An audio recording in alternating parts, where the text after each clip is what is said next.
Welcome to the Let's Get Entrepreneurial podcast, your go-to resource for navigating the world of entrepreneurship. In this episode, we join Adrian Budden, a successful serial entrepreneur from New Zealand, as he shares his experiences navigating the country's entrepreneurial landscape. Through compelling stories and practical advice, Adrian offers a wealth of insights to inspire and guide the next generation of entrepreneurs on their journey to success. The Let's Get Entrepreneurial podcast is your ultimate launchpad for igniting ideas and skyrocketing your entrepreneurial dreams. Tune in, buckle up, and let's unleash the entrepreneurial spirit within. Your two hosts will be Professor Gary Palin and serial entrepreneur Ryan Budden. How's everybody doing?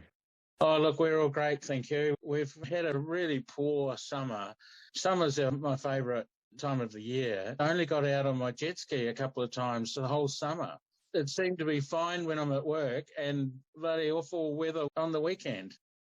Well, for everybody listening, that's my uncle who is a serial entrepreneur talking, Adrian Budden. We're really happy to have him on the podcast and talk about how entrepreneurship is in New Zealand and compare and contrast that to what it is where Professor Palin and I are in the US. Adrian, why don't we kick it off for everyone listening, and I won't butcher it. Why don't you just give us a little brief history about yourself as an entrepreneur so we can get up to speed?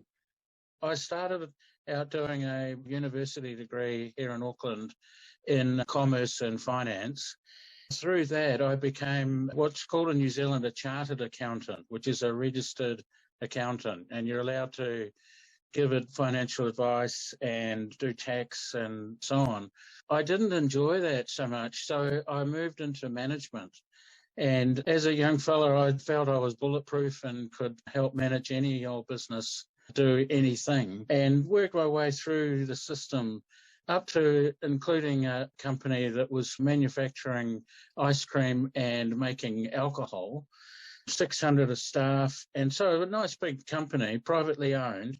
But I was always frustrated by the lack of ability to do what you saw and what you wanted to do at a speed that you wanted to do. I dropped out of that and took on my own business. I have stayed very small with my businesses. I have purposely not grown them into large enterprises. I'm quite happy with that because I can affect everything every day and be usually more or less successful with that. With a country like New Zealand, I think our measurement of success is perhaps a little bit different to other countries in that it's not necessarily a measurement of how much money you have in the bank. The lifestyle and the life choices that we have are very important. Being able to go out and have family time when we want to without having to apply for leave and have some person who you've never met approve or not your ability to go and enjoy what you want to do. So to me, that's the essence of being an entrepreneur in New Zealand. The downside, of course, is that you don't have the inertia that a corporation would have. And so I've got no idea where my income is coming from past what my order book is. Also, I'm quoting for all of the work that I do. So none of it is assured. All of it is based on relationships, credibility, and the work we did in the past. You're only as good as the last time you did work for that person. What are some unique challenges you face as an entrepreneur, specifically in New Zealand, and how have you overcome those challenges? The greatest challenge I have is credibility. So in New Zealand, to be an owner of a business, the entry level is very low from a government point of view, and also socially. It's very acceptable to be working for yourself in your own business. But the difficulty that we've got is you get a lot of people who are very good at their trade and they're hopeless at being in business. We call them cowboys in as much as they promise the earth and deliver something way less than that. And so it taints all of us. So for me, I'm very customer focused. I go out of my way to ensure that what is asked for is what I deliver. That includes simply turning up. If somebody asks to get a quote for a product, I make sure I deliver that. that credibility is really what comes to mind for me as the main hurdle in a country like ours. Adrian, thank you very much for joining us. I greatly appreciate it. I do see a little bit of the family resemblance. Thank you, Gary. It's funny, I don't know where Ryan got his height from, though, because Ryan and his brother are both tall, but I'll tell you what, the rest of the Buddens are not. I would say that you are much more handsome than Ryan.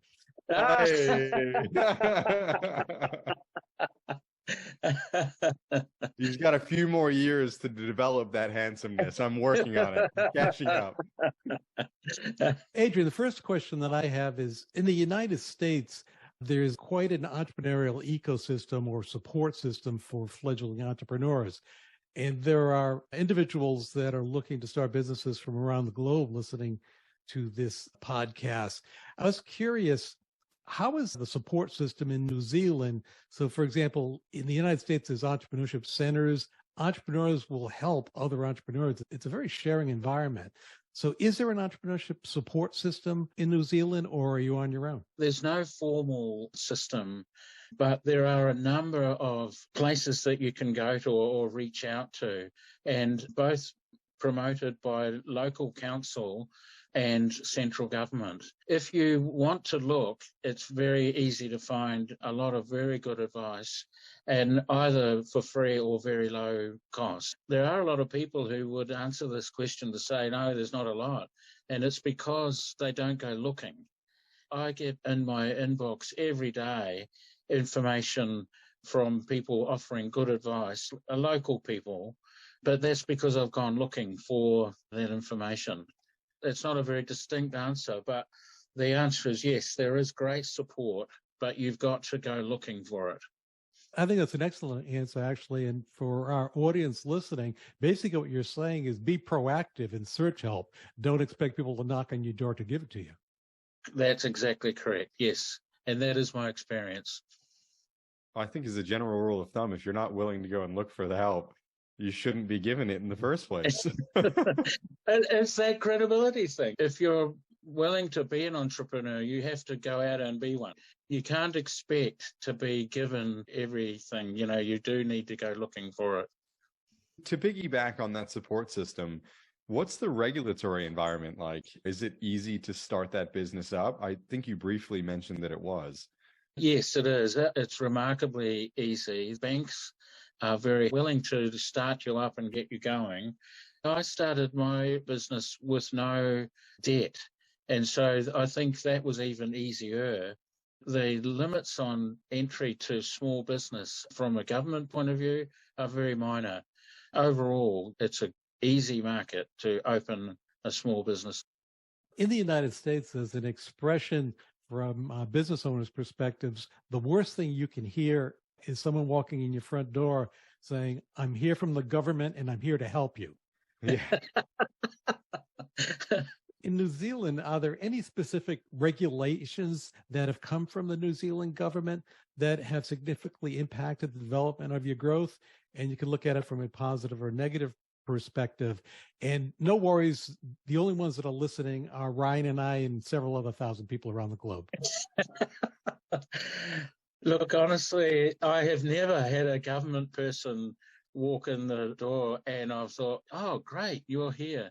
So no, for me, it's a negative. We have a lot of regulation around health and safety and doing the right thing for the environment and so on. And only recently I had a surprise visit from a health and safety department of the government, and they effectively closed me down straight away and took my staff away from me and asked them, what do we do about things like, do we wear safety boots, steel cap boots in the office?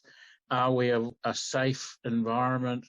The government people asked my staff. They didn't ask me. We came out okay from the review. I do follow all of the rules. So I failed on a point where I did not have a physical folder with physical sheets of paper on the material risks around the materials that we use, in that flammable or are they harmful. I had it in my computer, but of course staff can't necessarily access that. So for me, I found that pedantic, and it just took me a day or two to go through the file and print all the pages out. And now we've got a folder that is completely full of printouts on the chemicals and things we use. And I know for a fact the staff have never touched that folder. I very much doubt they ever will. That sounds very familiar from governmental regulations that we experience in the U.S. Obviously, many of them are beneficial, but some of them are there because they're there, and no one's ever taken them away. I take safety in the workplace very seriously. It's a small staff numbers, but we're very much working together, and I take the attitude that I want them to be as safe or as happy in the workplace as I would be. Things like being careful and not get hurt is very important. But as you say, there's a lot of regulation that covers off the very small percentage of actions. And I'd like to think that'll never happen around me. I've gone through and you talk about safety issues with dangerous chemicals or hazardous chemicals. And I've read through the list recently of some of them. And one of them that was included on there was liquid paper was considered a hazardous chemical. And I don't even know if Ryan knows what liquid paper is. But now, Adrian, and you and I will remember, Ryan, it's something that is no longer used. It hasn't been used for 20 years. Yeah. Well, they're never going to take it off once they put it on, that's for sure. Are there any other regulatory issues that you find restrictive, and it could go to fees to get into particular areas, maybe some taxation issues? The industry that I'm in is quite heavily regulated. I'm supplying in the domestic building market. The regulation around those is fit for purpose and longevity. There's quite a lot of regulation around that. It stems largely from in the 1980s and into the 1990s. We went through a period of time where building got a bit out of control and the cost cutting was too heavy. There were a lot of homes that were built that didn't last. We've got a reasonably mild weather and so on here. So for a house to last 100 years should not be too difficult. But we had a lot of houses failing at the 15 to 20 year mark. And failing, I mean the cladding leaking, or roofing design was inferior and roofs leaking and therefore creating trouble for the structures and so on. There is a lot of regulation and limits on what's allowed to be done and products that are allowed to be used. As far as taxation goes, though, no, we're reasonably clear on that area. I would say reasonably unclear would be a mild way of putting it for the US. Well, look, frankly, I watch a lot of the home development shows on TV, and it's free-to-air TV, so I understand those shows are generated for interest. But a lot of the buildings that are made in those, they just wouldn't get off the ground in New Zealand. A builder wouldn't even consider building in the style and the way that buildings get made. So going along with that, what are some like cultural or social or economic factors that have helped shape how you've gotten to where you are? One of the major things we'll touch on a bit more in a little bit is the effect of COVID. Not so much COVID, the health issue, it's more COVID, how our central government reacted and continues to react to that. In New Zealand, we had the whole country closed down when we only had a few COVID cases. So when it first came out, hitting the world, I think in the USA, you were having tens of thousands of cases per day, and we had one case. And our central government closed the border and sent all industry home. For the first time in my life, I had a holiday of 104 days. But that was imposed on the fact that we were not allowed to travel. I live on, we call them lifestyle blocks, where I'm semi-rural, in the country a little bit in my home. And I've got fences and animals, sheep and cows and things around. So I learned to be a farmer. For the first time in my life, I was Farmer John. You can imagine someone like me who works in my own business hard all the time, be sent home for 100 days, I'd go mad. In those 100+ days, you still have expenses, both personally and business expenses. How did you survive this? And also, how did other businesses that might not be as established as yours survive? And how many of them have closed and aren't coming back? The central government produced a subsidy that they paid us for wages for staff. It was on average about half the pay that a low-level worker would receive. That money was paid 100% to staff. So that sort of kept them paying their groceries. As far as the business goes, it was totally on reserves. It was really tricky. At least everybody was in the same boat. All suppliers were lighter on their demands for payment. For me, I had enough cash reserves on the way through. But I even had my landlord contact me saying if I couldn't pay to tell her, and they'd make some sort of financial arrangement going forward. It was really difficult, though, to go for that long with no revenue. And also, when we were shut down, we were halfway through a job, sitting inside my factory, getting daylight coming through the windows and so on. It sunburnt the wood. So it changed half of the job. That was a catastrophe. That was 2 years ago. We're still suffering from that. What advice do you have for aspiring entrepreneurs in New Zealand who are looking to get into your situation and start their own business? You've got to have a passion for whatever you're looking at getting into. I don't think there's any reason to start a business on a whim. So you need to be saying to yourself, this is really what I want to do. You've got to stay focused and grow organically. So what I mean there is you're not going to be hugely successful in the first year. When you start and you end up trading for 3 months, you go, wow, I'm doing well. But actually, you've got to have a more medium-term focus than that and say to yourself, it'll take me years to come into what I would call success, not months. So it's a slower process than an impatient person would allow for.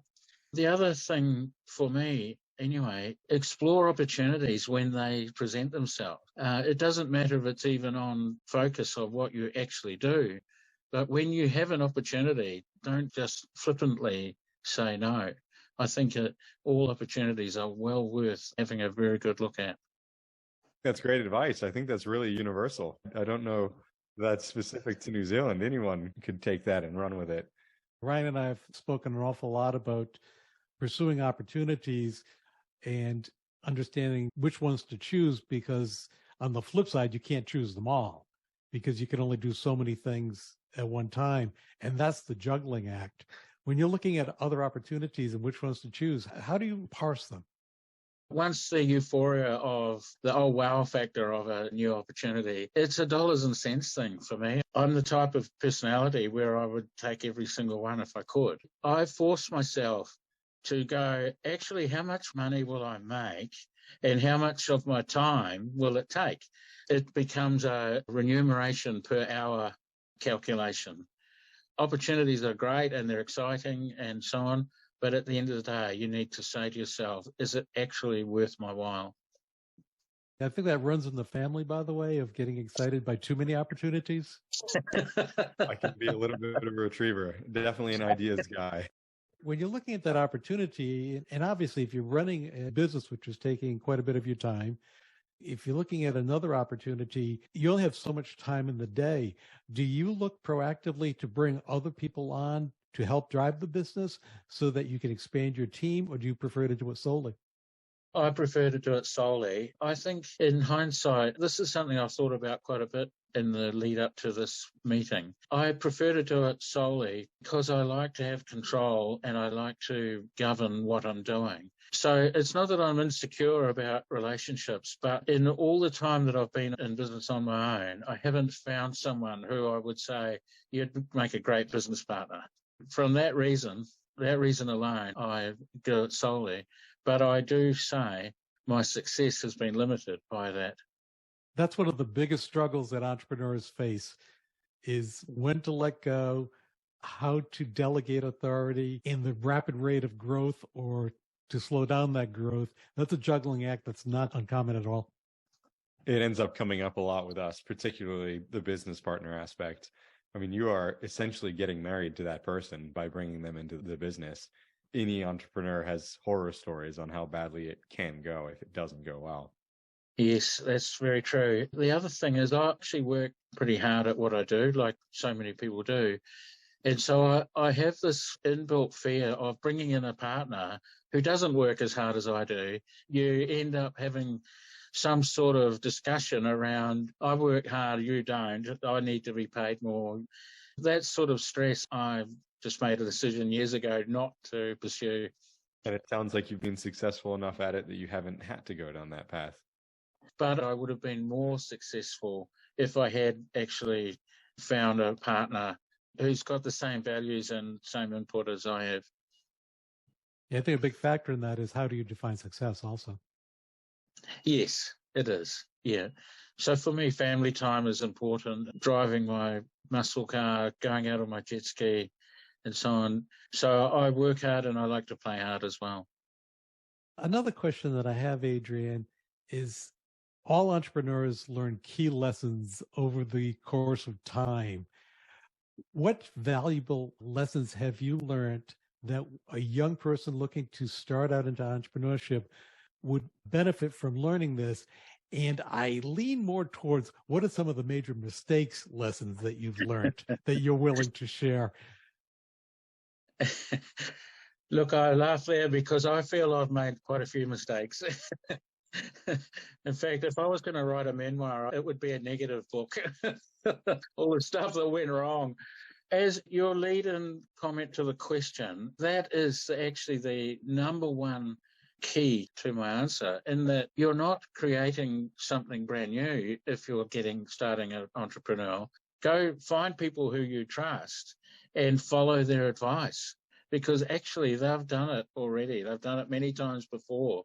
Listening and learning are very, very important from people who have done it before. And certainly in New Zealand, most of the suppliers and people who you need to trade with have been down exactly the same path.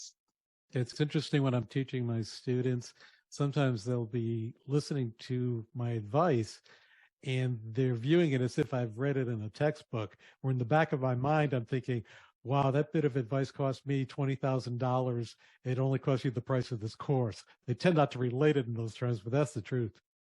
Yes, I understand what you're saying. I have a lot of people around me who are, say, trade people in the building area who really look at people like me and say, oh, you make a whole lot more money than I do. You know, how do I get onto that boat? You say to them things like the sage advice that we've just been talking about, and you can see their eyes are just glazed over. All they really want to know is, how do I get a whole lot more money than I'm getting at the moment? And they want it yesterday versus working for it. Yeah. Yeah, we've just recorded a podcast actually about the continuous learning, how important that is. And I think that's sort of the emphasis of what you're driving home. I absolutely endorse that continuous learning thing. I enjoy learning new stuff, actually, but I purposely force myself to go to courses and go to meetings on an ongoing basis. I don't think that I know everything, and I doubt that I ever will. Are these courses held at the local university? Is it Chamber of Commerce? Is it online? Where do you get access to this, Adrian? I like to spread my outtake on that, all of those. So typically I'd find out about them. We have the local council system. They have a forum where they have specialists who offer courses. It's changing every month. So I keep an eye on that and I'll hook along to the ones that I want. You've talked about longevity being the key and that there's not going to be an overnight success point in this.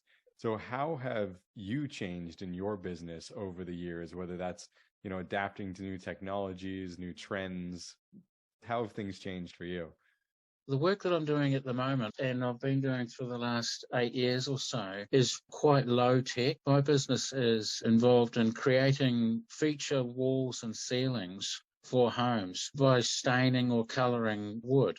When you come in the front door of a beautiful home, there's often a feature wall that you see, or in the rooms that are used the most, often the ceilings are made out of beautiful materials. I haven't come across a machine yet that can stain wood as good as we can by hand. I'm possibly a bad example, but I'm reasonably old school with the skills that we're using. But having said that, only had a fabulous situation where technology helped recently, where we put in a machine that applies a finish coating as opposed to us doing it by hand, and it more than trebled our output. It wasn't a huge capital cost. It was quite a big effort to make it happen, but the output difference was enormous. It was really annoying because for the first month or so, we kept saying, why didn't we do this earlier? Oh, I think once a quarter, there's something that I'm saying, why didn't I do this earlier? 5 years ago, even. As you're speaking about your business, it struck me with you're dealing with materials and specifically wood. Is the wood and materials that you're putting together, is it from New Zealand? Do you have to import it? And if so, if there's any importing, what has supply chain done to you pre-COVID versus post-COVID? Yes, I have a policy where I do not use New Zealand timbers. None of them are plantation. They're all old trees that are unique to New Zealand. I don't believe that they should be milled for ceilings and walls. I'm only using imported timbers that are plantation timbers. The supply of them has been restricted after the COVID issue. And for instance, one of the main timbers at the moment that we're doing is Alaskan yellow cedar. So prior to COVID, we could buy very specifically graded timber that it had no knots and no twists and no colour variation. So the suppliers were happy to send. We're a very small buyer. We deal in one container at a time. Now, since COVID, they won't even answer the phone. They have major single supply markets that they're now going for. And so that the quality of the timber that we get is very hit and miss. So we're getting the rubbish put in the container as well as the good stuff. Logistics, getting the timber halfway around the world has become difficult. For instance, a container load of my stains made in Germany historically was costing around 3,000 Kiwi to get here and would take about 3 months. Now that same container is 14,000 Kiwi for shipping, and we're at a 7-month lead time. How do you manage that? With great difficulty. We've been air freighting stains. That's a very big operational issue for us. I find it really annoying when I read that people are saying logistics are back to normal. The freight situation around the world has normalized. It certainly has not at this end of the world. It's amazing to hear that. You read a lot about it normalizing in the United States as well, but in specific sectors, it's very far away from where it was pre-COVID. The expense of things, suppliers have looked at that and said, look, we can get this up margin. Why would we ever put it back down? The market has proven that they're willing to pay for this. So they're going to leave money on the table. That is so true. It's often a point of conversation for us in New Zealand. And petrol is the number one culprit. When the crude oil went through the roof, the cost of petrol in New Zealand was hard to understand. And we're kind of a long way over that. And the cost of petrol is still at that high level. I just filled up my truck with gasoline today, but I had to go to the bank to get a line of credit before I went to the gas station. Down here in New Zealand, you need a tissue as well because you're crying. Well, Adrian, I think those are all the designated questions we had for you. Is there anything that you've been thinking about leading up to this meeting that you wanted to share with us and our audience? We've covered the points that I was interested in talking about. Thank you. I've enjoyed meeting you, Gary, and talking about business. I'd like to put an open invitation that I would continue the conversation at any time with anyone. Brilliant. Well, we're really appreciative of that. I think one thing that makes the entrepreneurial community so special are invitations like that. Yeah, I greatly appreciate it also. And I was thinking road trip, we might have that conversation at a pub. Oh, you are on. The only trouble is my muscle car only has 2 seats and I'm necessarily in one of them. Yeah. Ryan's young and he can jog along. I don't mind. Very good. Thank you very much for your time. We greatly appreciate it, Adrian. Thank you. Thank you. Fantastic chatting, Adrian. As we wrap up another episode of the Let's Get Entrepreneurial podcast, we extend our gratitude for your presence and attention. Your dedication to the entrepreneurial spirit fuels our passion for creating this podcast. Check out ProfSpirit.com to discover resources and courses designed specifically for innovators like you. Stay on the cutting edge by following us on Spotify, Apple Podcast, YouTube, and other platforms as it is released. Until then, keep the entrepreneurial flame burning.